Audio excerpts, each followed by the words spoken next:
और अब खबरें विस्तार से। देश की आर्थिक राजधानी में 4 दिन से पानी का संकट बना हुआ था। वाटर टैंक एसोसिएशन हड़ताल पर थे। इनके जरिए बड़े इलाके में पानी की आपूर्ति होती है, लेकिन इस बार बीएमसी ने कड़े नियम लागू कर दिए थे, जिसके विरोध में ये हड़ताल पर थे। नौबत यह आ गई थी कि कंपनियों ने वर्क फ्रॉम होम के निर्देश दिए। बहरहाल अब सुलह के बाद हड़ताल वापस हो गई है, लेकिन मुंबई में पानी का संकट मंडरा रहा है।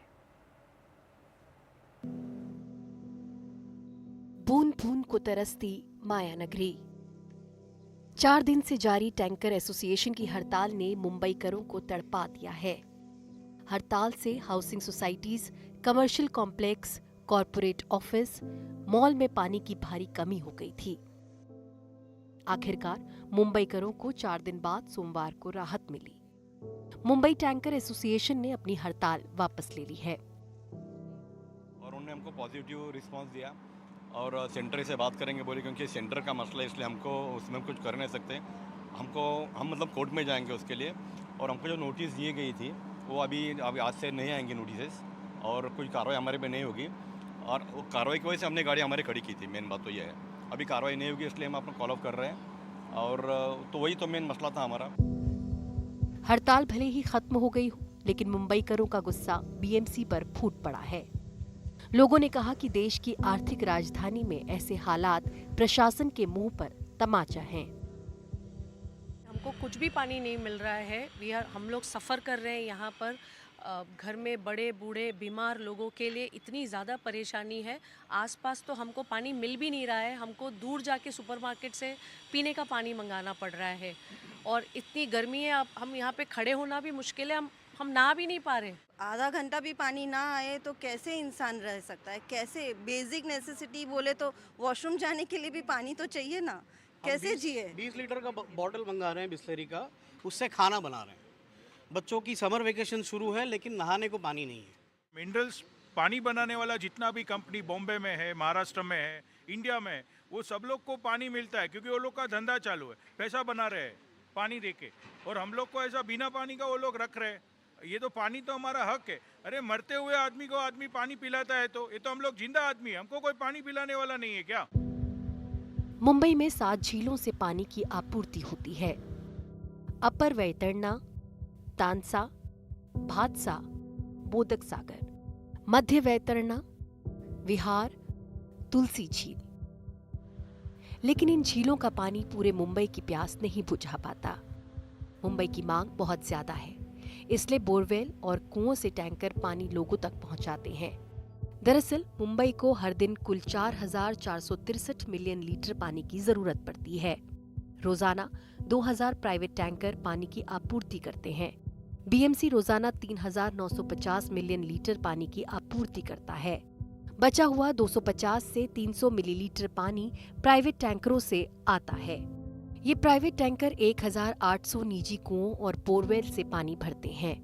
अधिकतर प्राइवेट टैंकर कुएं और बोरवेल से ही पानी भरते हैं। ये जो लाइसेंस लेने का मामला है और इसमें कई तरीके के जो बदलाव किए गए हैं वो केंद्र सरकार के अधीन आते हैं। ऐसे में स्टेट गवर्नमेंट और बीएमसी मिलकर केंद्र सरकार के साथ बैठकर इसमें हल निकालेगा।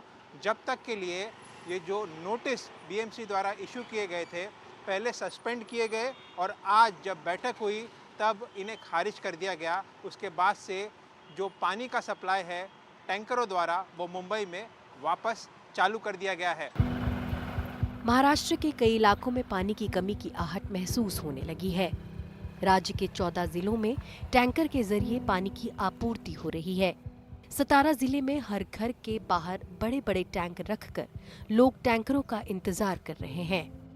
यही हाल महाराष्ट्र के जालना का है। लोग दूर दूर से पानी लाने को मजबूर हैं। पाणी प्यायची परेशानी 15 दिवसात नळ येते, 15 दिवस झाले पाहत नाही नळा कोणी। मग काय मोठे अधिकारी आले ते काय हवा म्हणते चालले जाते, मतदान झाले कुल कोणी कर्मचारी आले की हा पाणी आहे कुठं पाणी? मग आता पाण्याचं कसं नियोजन? पाण्याचं नियोजन असं डोक्यावर आता नाही। 1 किलोमीटर काही अर्धा किलोमीटर एकूण तिकून आणून पाणी पिवा लागत। बढ़ती गर्मी के साथ मुंबई समेत पूरे महाराष्ट्र में पानी का संकट बड़ा हो सकता है।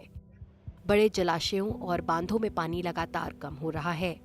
महाराष्ट्र में 11 अप्रैल तक बड़े जलाशयों में कुल क्षमता का 42% ही पानी बचा है।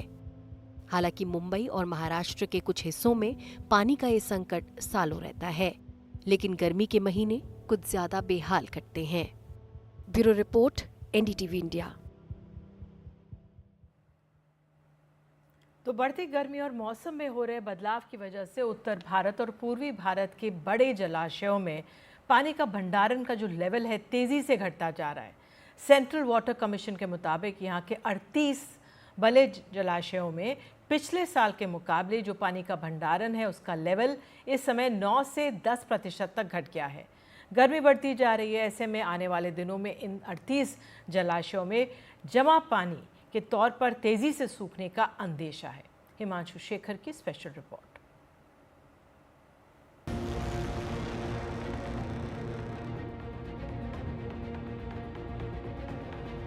जैसे जैसे गर्मी बढ़ रही है, जलाशयों में पानी कम होता जा रहा है। केंद्रीय जल आयोग ने देश के 161 बड़े जलाशयों में पानी को लेकर अपनी ताजा रिपोर्ट में कहा है कि 3 अप्रैल 2025 तक उत्तर और पूर्वी भारत में 38 बड़े जलाशयों में पानी का स्तर पिछले साल के मुकाबले 9 से 10% तक कम हो गया है। केंद्रीय जल आयोग उत्तरी क्षेत्र में खासतौर पर पंजाब, हिमाचल प्रदेश और राजस्थान में 11 बड़े जलाशयों में पानी के स्तर पर नजर रखता है। इनमें 3 अप्रैल तक वाटर स्टोरेज लेवल उनकी क्षमता का 22.96% रहा, जो पिछले साल 32.32% था। पूर्वी भारत में खासतौर पर असम, झारखंड, ओडिशा, पश्चिम बंगाल और बिहार जैसे राज्यों में जल आयोग 27 बड़े जलाशयों में पानी की निगरानी करता है। इस साल 3 अप्रैल तक इन बड़े जलाशयों में पानी का स्तर 37.64% रिकॉर्ड किया गया है, जो पिछले साल 3 अप्रैल को 47.08% था। नॉर्दर्न रीजन की तो बात करें तो हम लोग, जैसे हमको पता है कि इस साल सर्दियां बहुत कम रही हैं और स्नोफॉल, बर्फ़ भी कम पड़ी है नॉर्दर्न हिमालयन रीजन में। तो उत्तरी भारत के जलाशय जो हैं वो तो काफ़ी सारे जो हैं सिर्फ बारिश से नहीं फीड होते हैं, स्नो मेल्ट से फीड होते हैं। क्लाइमेट चेंज स्पेसिफिक तो इस वक्त नहीं बोल सकते हैं, क्योंकि क्लाइमेट चेंज से जो हो रहा है, जो हम देख रहे हैं पिछले सालों में, वो हमारे टेम्परेचर बढ़ता जा रहा है और क्लाइमेट चेंज से हमारे जो ग्लेशियर्स फॉर्म होते हैं उत्तरी भारत में, हिमालयस में, वो रिसीड हो रहे हैं। बट वो भी इतने ज़्यादा नहीं रिसीड हुए हैं कि वो ओवरऑल पानी को इफेक्ट करेगा। मौसम विभाग ने आने वाले हफ्तों में गर्मी और बढ़ने की चेतावनी जारी की है। ऐसे में जलाशयों में जमा पानी के तेजी से कम होने की आशंका है।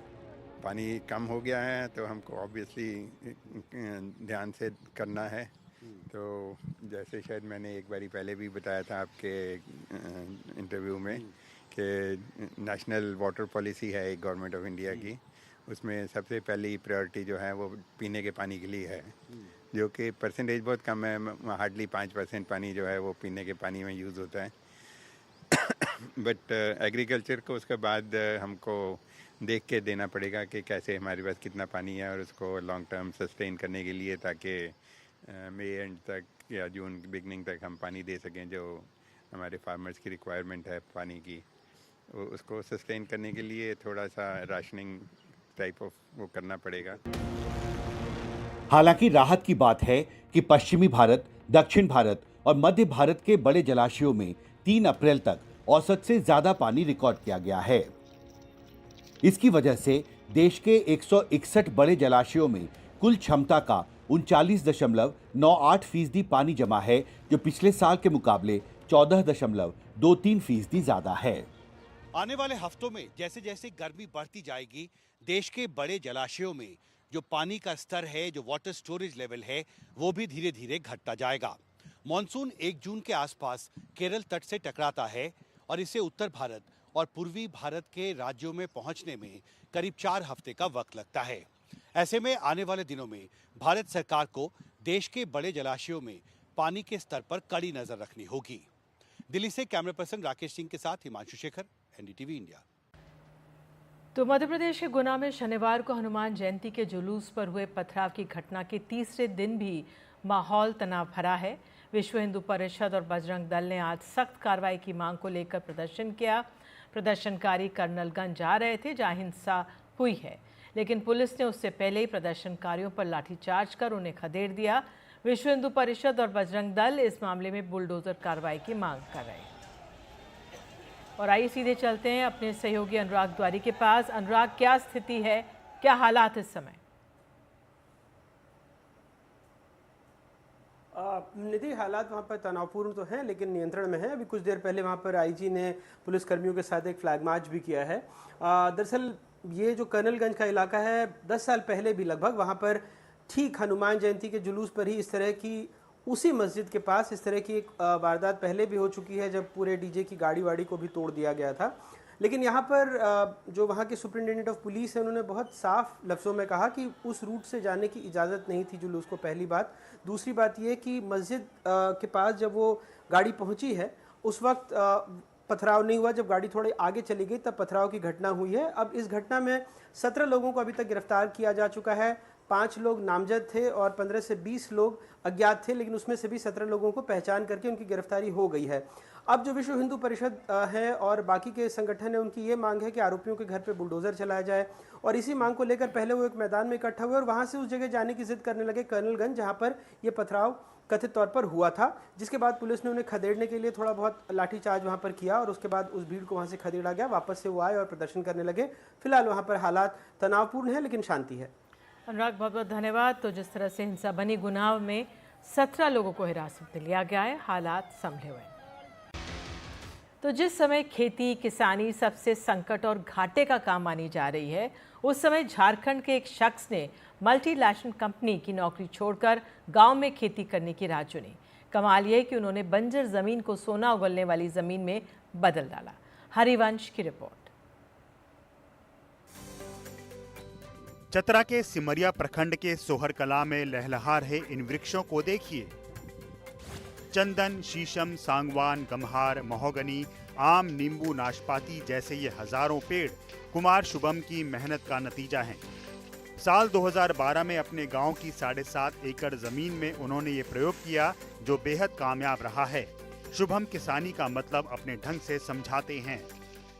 किसान शब्द बना है वो की और शान से जुड़ा हुआ है। की मतलब होता है क्रिया और शान मतलब होता है जिसमें आपको शान शौकत मिले, सम्मान मिले। तो ये एक सम्मानित काम है। जब वापस से हम लोग आए और इस पर लगे तो हम लोगों ने स्टडी किया। तो जैसे मैं महाराष्ट्र में शिक्षा में रहा, महाराष्ट्र में बहुत दिन रहा, तो वहाँ के किसानों को जब हम देखते थे, यहाँ आने के बाद जब देखे किसानों की स्थिति में, तो आसमान और जमीन का अंतर नजर आया। तो उसी मॉडल को देखते हुए, वर्तमान आधुनिक को देखते हुए किसान बनने का प्रयास कर रहे हैं। शुभम ने पहले बीटेक किया, फिर MBA और फिर बरसों तक मल्टीनेशनल कंपनी में लाखों के पैकेज पर नौकरी करते रहे, लेकिन अंत में गांव की मिट्टी उन्हें खींच लाई। अब वो तरह तरह के प्रयोग कर रहे हैं। फिलहाल 2 एकड़ खेत पर उन्होंने स्ट्रॉबेरी लगा रखी है। इसके अलावा गाय, भैंस, बकरी, बतख, मुर्गी आदि के पालन में भी लगे हुए हैं। उनके इस काम से बहुत सारे लोगों को रोजगार भी मिल रहा है। डेली यहाँ पे अभी 1000 अंडा निकल रहा है। बगीचा में बहुत सारा चीज़ है। आम का पेड़ है, चंदन का पेड़ है, हिंग का पेड़ है और ये सब मगुनी है और शीशम है, सागवान है, बहुत सारा है। और बकरी भी पाले हैं और क्या बोलते हैं, बकत भी पाले हैं, गाय भी है, भैंस भी है। बाल बच्चा का यहीं से रोजी रोटी चल रहा है और यहीं से पढ़ा लिखा भी रहे हैं। कुमार शुभम के इस प्रयोग ने पर्यावरण का भी काफी भला किया है। पिछले 9-10 सालों में वो 20,000 से अधिक पौधे लगा चुके हैं। इस लहलहाते जंगल से माहौल जैसे बदल गया है। तो शुभम की कहानी एक मिसाल है, जड़ों की ओर लौटने की, जीवन का मोल समझने की और बदलाव का चेहरा बनने की। रांची से हरिवंश शर्मा के साथ चतरा से सूर्यकांत कमल की रिपोर्ट, NDTV इंडिया।